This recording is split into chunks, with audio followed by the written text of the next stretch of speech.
الحمدللہ رب العالمین والصلاة والسلام علی سید الانبیاء والمرسلین وعلی آلہ واصحابہ اجمعین اما بعد بسم اللہ الرحمن الرحیم۔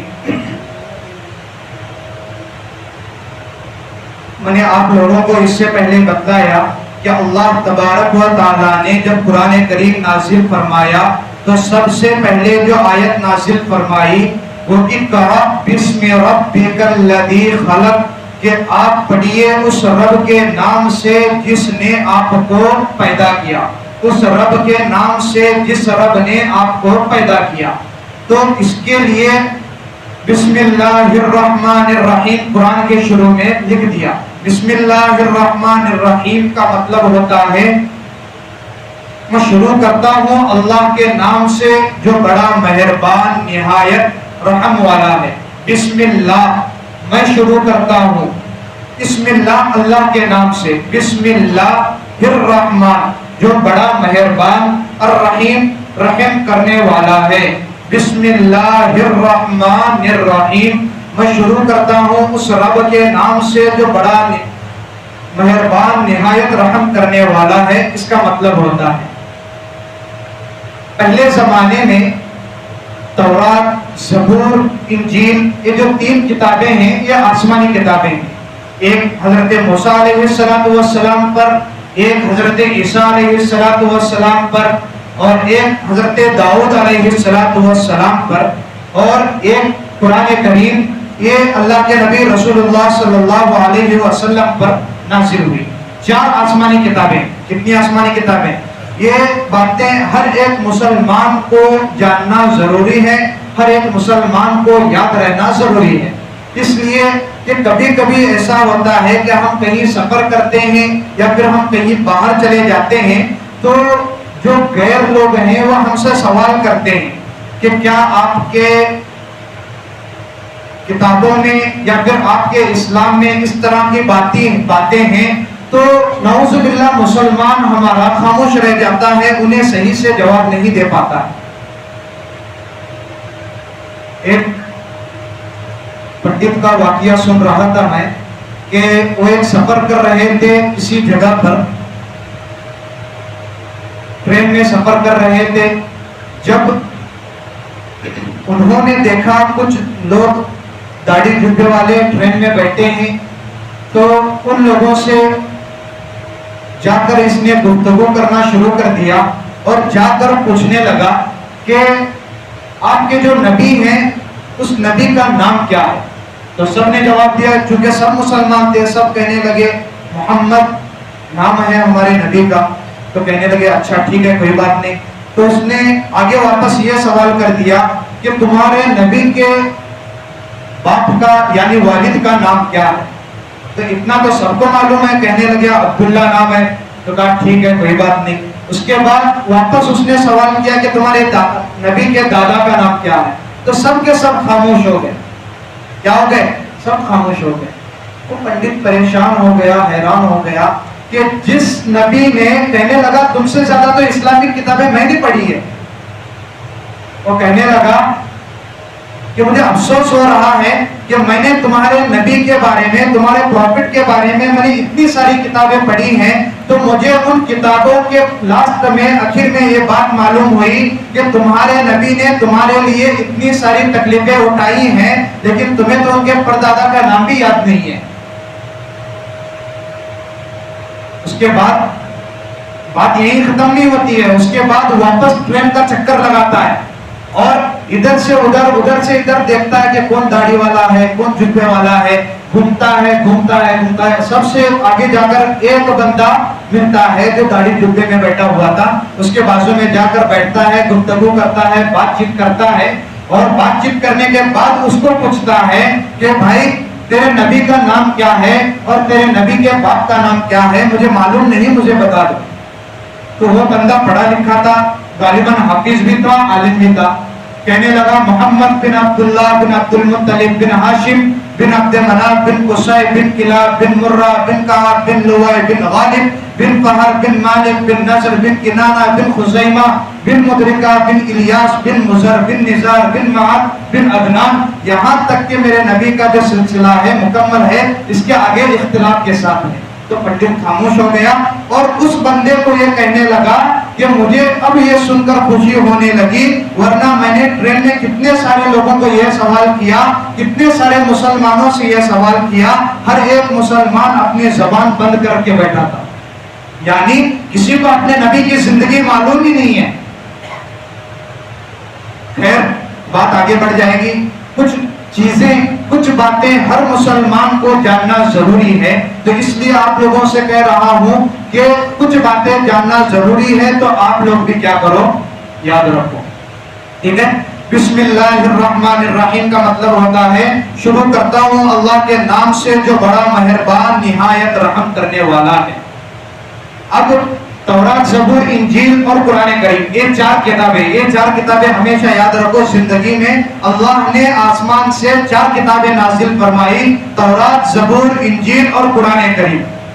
ان چاروں کتابوں میں اللہ تبارک و تعالی نے بسم اللہ الرحمن الرحیم لکھ دیا ہے. علامہ سیوطی رحمۃ اللہ علیہ فرماتے ہیں ان چاروں کتابوں کی جو شروعات ہے اللہ کے نام سے ہوئی ہے. وہ بسم اللہ سے ہے یا پھر بسمک اللہم سے ہے یا پھر اس کے علاوہ دوسرے الفاظ کے ذریعے ہے، یہ مکمل معلوم نہیں. لیکن قرآن کریم اسی طرز پر ہے. اللہ تبارک و تعالیٰ نے زمانہ جاہلیت میں ایک بات یاد رکھنا، اللہ کے نبی جب دنیا میں تشریف لائے، دنیا میں تشریف لانے سے پہلے جو زمانہ ہے اس زمانے کو زمانہ جاہلیت کہا جاتا ہے. اس زمانے میں بہت زیادہ برائیاں پھیلی ہوئی تھی. تو اس زمانے کو ختم کرنے کے لیے، ان برائیوں کو ختم کرنے کے لیے اللہ نے اپنے حبیب کو دنیا میں بھیجا. اس کے بعد اللہ کے رسول صلی اللہ علیہ وسلم دین کا کام اور دین کی باتیں لوگوں کو سمجھانا اور پھیلانا کیا کر دیے، شروع کر دیے. تو زمانہ جاہلیت میں یہ معمول تھا جو ان کے بت ہیں، بت یعنی جس کی وہ پوجا کرتے تھے، ان بتوں کے نام سے کھاتے تھے، ان بتوں کے نام سے پیتے تھے. اگر حتیٰ کہ روایتوں میں ملتا ہے کہ اگر کنگھی کرتے وقت اگر کنگھی ہاتھ سے نیچے گر جائے تو اس کنگھی کو اٹھاتے وقت بھی ان بتوں کا نام لے کر کیا کرتے تھے، کنگھی اٹھایا کرتے تھے. یہاں تک ان کا ہر کام میں ان کے معبودوں کا ذکر کرنا ان کے کیا ہو گیا تھا، معمول بن گیا تھا. لیکن اللہ کے رسول صلی اللہ علیہ وسلم دنیا میں آتے ہی کیا کر دیے، ان تمام چیزوں کو ختم کر دیے. بدی کا زور تھا، ہر سو جہالت تھی، وہ آپ نے سنا ہی ہوگا. میں وقت کم ہے ورنہ میں آپ لوگوں کو بتا دیتا کہ علامہ کسی شاعر کا ایک شعر ہے جس میں وہ بتلاتے ہیں کہ آپ صلی اللہ علیہ وسلم دنیا میں کس طرح تشریف لائے اور کس طرح برائیوں کو ختم کر دیے. ایک آخری واقعہ بتلاتا ہوں پھر بات ختم کر دیتا ہوں. واقعہ یہ ہے کہ اللہ کے رسول صلی اللہ علیہ، دھیان سے سننا، اللہ کے رسول صلی اللہ علیہ وسلم مسجد نبوی میں بیٹھے ہوئے تھے. جب بیٹھے ہوئے تھے ایک شخص اللہ کے رسول صلی اللہ علیہ وسلم کے پاس آئے اور 2 زانوں اللہ کے رسول کے پاس بیٹھ گئے. یہ شخص بعد میں صحابی بھی بن گئے. اللہ کے رسول کے پاس بیٹھ کر رونے لگے، بہت زیادہ رونے لگے اس قدر کہ ان کی داڑھی مبارک تر ہو گئی. پھر اس کے بعد اللہ کے رسول صلی اللہ علیہ وسلم نے پوچھا کہ اللہ کے رسول نے پوچھا کہ کیا ہو گیا، آپ اتنا رو رہے ہیں؟ تو کہنے لگے اللہ کے رسول میں یہ واقعہ کس طرح بتلاؤں، میرا دل گوارا نہیں کرتا ہے کہ میں آپ کے سامنے عرض کروں، میں آپ کو بتلاؤں. اللہ کے رسول نے فرمایا کوئی بات نہیں، آپ بتلا دیجئے. تو پھر انہوں نے اللہ کے رسول کے سامنے کچھ باتیں کہی تو اللہ کے رسول نے فرمایا اسلام جو بندہ ابھی تک مسلمان نہیں ہے اس سے پہلے جو اس نے گناہ کیا ہے اگر وہ مسلمان ہوتا ہے تو پہلے کے جو گناہ ہے وہ سب کے سب کیا ہو جاتے ہیں، معاف ہو جاتے ہیں. اب یہاں سے نیا حساب شروع ہو جاتا ہے. تو اللہ کے رسول نے ان کو فرمایا ان الاسلام یہدم ما کان قبل، اسلام پہلے سارے گناہوں کو کیا کر دیتا ہے، معاف کر دیتا ہے. اس کے بعد وہ صحابی وہ شخص کہنے لگے کہ اللہ کے رسول زمانہ جاہلیت میں ایک تاجر ہوا کرتا تھا، ایک تجارت کیا کرتا تھا، تو تجارت کی غرض سے مجھے دوسرے ملک جانا ہوا کرتا تھا، تو کبھی کبھی ملک شام جاتا تھا، کبھی مصر جاتا تھا، اس کے علاوہ دیگر ملکوں میں میرا جانا ہوتا ہے۔ تو مسئلہ یہ ہے کہ جب میں تجارت کی غرض سے ملک شام گیا تو اس وقت میری بیوی جو ہے وہ حمل سے تھی، یعنی ان کی جو عورت تھی پریگننٹ تھی، پیٹ سے تھی، حمل سے تھی۔ تو جب یہ پیٹ سے تھی تو اس وقت یہ مصر کے لیے چلے گئے۔ جب وہاں چلے گئے تو تقریباً 4 سال 5 سال 8 سال کے بعد واپس تجارت سے کیا کرے گھر آ گئے۔ جب گھر آئے تو اپنی بیوی سے پوچھا، پہلے زمانے میں تو موبائل نہیں تھے اور خط کا معمول بھی اس وقت بہت کم تھا، جو بڑے بڑے امیر لوگ ہوا کرتے تھے وہ خط بھیجا کرتے تھے، ورنہ دوسرے لوگ خط نہیں بھیجا کرتے تھے۔ تو یہ 8 سال کے بعد 5 سال کے بعد جب گھر آئے، اپنی اہلیہ سے اپنی بیوی سے پوچھنے لگے کہ جب میں جا رہا تھا تو اس وقت تو حمل سے تھی، تو بچہ کیا پیدا ہوا ہے، لڑکا ہوا ہے لڑکی پیدا ہوئی ہے؟ تو اس نے کچھ جواب نہیں دیا۔ پھر چھوٹی سی ایک بچی گھر میں آیا کرتی تھی اور گھر میں آ کر کھیلا کودا کرتی تھی، تو یہ بندہ بھی، یہ جو صحابی بعد میں بنے، یہ شخص بھی روزانہ اس وقت وہ بچی کے ساتھ کھیلتے تھے، اس بچی کے ساتھ مستی کرتے تھے، یہاں تک کہ ایک عرصہ بیت گیا، اتنا دونوں میں محبت پیدا ہو گئی اس بچی کے درمیان اور اس شخص کے درمیان کہ ایک دوسرے کو چھوڑ کر رہنا بھی گوارا نہیں، ایک دوسرے کو چھوڑ کر رہنا بھی ان لوگوں کے لیے کیا ہو گیا، بڑا مشکل ہو گیا۔ پھر یہ عورت نے جب دیکھا کہ یہ دونوں مل گئے اور ایک دونوں میں محبت سی پیدا ہو گئی ہے، تو یہ بیوی جو ہے اس شخص کے پاس آئی اور آ کر کہنے لگی کہ تم مجھ سے سوال کر رہے تھے کہ میں جب پیٹ سے تھی تو مجھ سے لڑکا پیدا ہوا یا لڑکی پیدا ہوئی، تو اب آپ یہ سن لو کہ مجھ سے اور آپ سے جو بچہ پیدا ہوا ہے یہ یہی بچی ہے۔ لیکن ایک بات بتاتا ہوں، زمانہ جاہلیت میں یہ معمول تھا کہ جب بچی پیدا ہوتی تھی تو اسے زندہ گاڑ دیتے تھے، اور جب لڑکا پیدا ہوتا تھا تو اسے رکھ لیتے تھے، لیکن اگر لڑکی پیدا ہوتی تھی تو اسے زندہ دفنا دیتے تھے۔ وہ عورت کو اس بات کا ڈر تھا کہ کہیں میں پٹک سے یہ نہ کہہ دوں کہ یہ تمہاری لڑکی ہے اور یہ سن کر اسے دفنا نہ دے، تو اس نے یہ کھیل کھیلا کہ کچھ عرصے تک ان دونوں میں محبت پیدا ہو جائے، محبت پیدا ہو جانے کے بعد میں ان کو بتلا دوں گی تاکہ یہ محبت کی وجہ سے اس بچی کو مار نہ ڈالے۔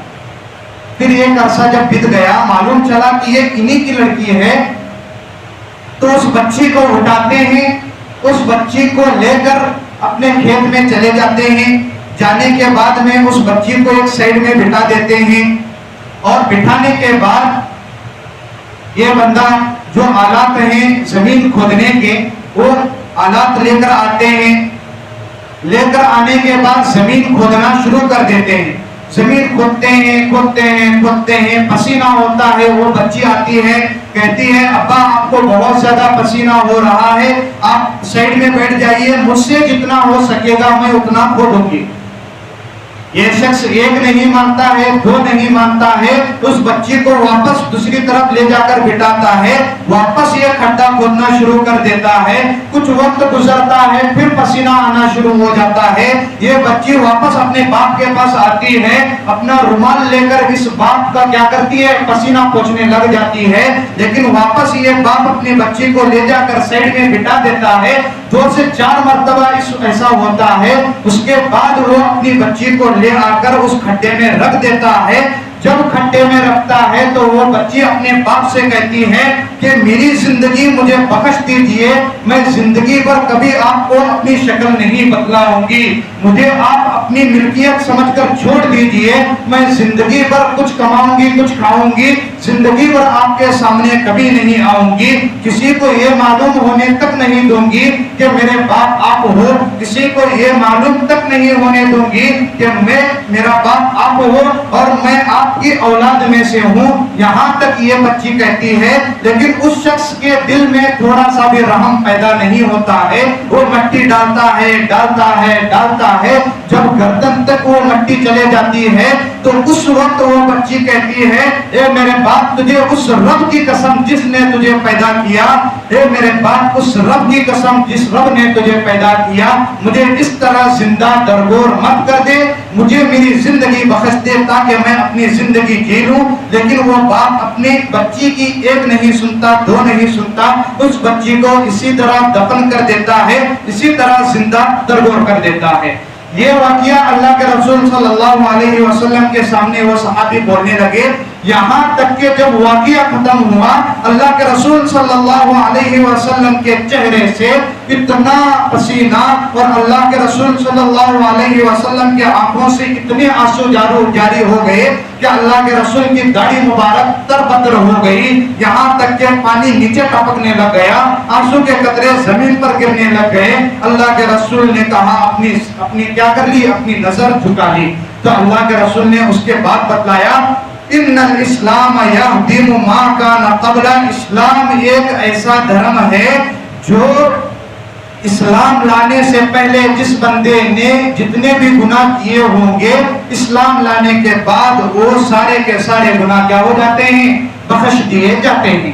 ٹھیک ہے، انشاءاللہ تبارک و تعالی میں اللہ سے دعا کرتا ہوں کہ اللہ تبارک و تعالی ہم تمام کو سمجھنے کی توفیق عطا فرمائے اور جو سمجھا گیا اس پر عمل کی توفیق عطا فرمائے۔ وآخر دعوانا الحمدللہ رب العالمین۔